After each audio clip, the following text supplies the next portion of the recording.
A Syrian civilian was killed and another wounded in a rare clash between U.S. troops and a group of government supporters who tried to block a United States convoy driving through a village in northeastern Syria, state media reported. The Syrian state-run media on Wednesday said the killed man was among residents of a village east of the town of Karmishli who had gathered at an army checkpoint, pelting the U.S. convoy with stones and taking down a U.S. flag from one of the vehicles. At that point, U.S. troops fired with live ammunition and smoke bombs at the residents, the report said. A U.S. military spokesman said coalition forces conducting a patrol near Karmishli encountered the checkpoint occupied by pro-Syrian government forces. After coalition troops issued a series of warnings and de-escalation attempts, the patrol came under small arms fire from unknown individuals, said Colonel Miles Kaggans, a spokesman for the U.S.-led coalition. In self-defense, coalition troops returned fire, he said. Hundreds of U.S. troops are stationed in northeastern Syria, working with their local partners from the Kurdish-led Syrian Democratic Forces to fight against the ISIS group.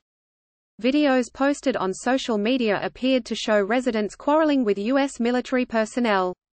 Residents said a Russian patrol from a contingent in Kamishli airport was sent to the village, which lies in an area in northeast Syria where Russian, U.S.-backed Syrian Kurdish forces and the Syrian army all have a presence.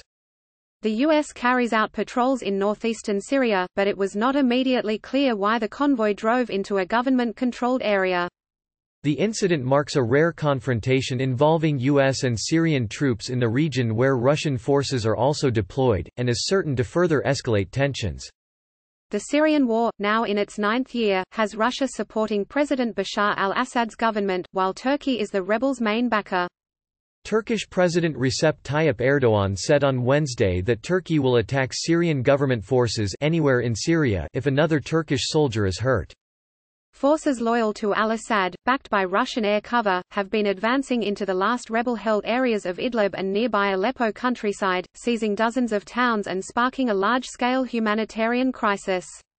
Under a 2018 agreement with Russia in the Black Sea resort of Sochi, Turkey established a dozen military observation posts in Idlib, where it backs some opposition groups.